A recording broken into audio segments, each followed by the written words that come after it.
بسم اللہ الرحمن الرحیم۔ السلام علیکم دوستوں، اس ویڈیو میں آپ کو بتانے جا رہا ہوں کہ اولیائ اللہ کی پہچان کیا ہے۔ اللہ تعالیٰ اپنے مقبول بندوں کو وہ عظمتیں دیتا ہے کہ اس سے سلاطین اور بادشاہوں کے دل کانپتے رہتے ہیں، مگر یہ عظمتیں اس وقت حاصل ہوتی ہیں جب دل میں اللہ ہو۔ ایسا نہ ہو کہ خیمے پر تو لکھا ہے کہ یہ لیلا کا خیمہ ہے، مگر جب خیمے میں جھانک کر دیکھا تو معلوم ہوا کہ اندر کتا بندھا ہوا ہے۔ ایسی ہی مثال اس آدمی کی ہے جو اللہ والوں کے حلیے میں رہتے ہوئے بھی گناہوں سے نہیں بچتا۔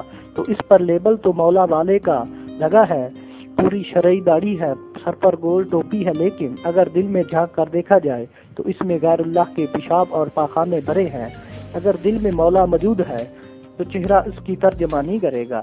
چہرہ ترجمان دل ہوتا ہے۔ اگر دل میں اللہ ہے تو چہرہ بھی اللہ تعالیٰ کا ترجمان ہوگا۔ اس بات سے حدیث شریف کی شرح ہو جاتی ہے جس میں سرور عالم صلی اللہ علیہ وآلہ وسلم نے فرمایا کہ اللہ والے وہ ہیں جن کو دیکھ کر اللہ یاد آتا ہے، جن کا چہرہ اللہ تعالیٰ کا ترجمان ہوتا ہے۔ جن کے دل میں اللہ ہوتا ہے وہ غیر اللہ سے اپنے قلب کو پاک کر لیتے ہیں۔ ایک مرتبہ سیدنا حضرت عثمان رضی اللہ تعالیٰ عنہ کے پاس ایک شخص بد نظری کر کے آیا تو حضرت عثمان رضی اللہ تعالیٰ عنہ نے فرمایا، کیا حال ہے ایسی قوم کا جن کی آنکھوں سے زنا ٹپکتا ہے؟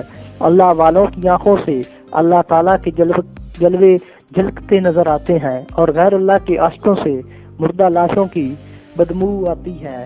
اگر دوستو ہماری ویڈیو اچھی لگے تو ہمارے چینل کو سبسکرائب کرنا مت بھولیں۔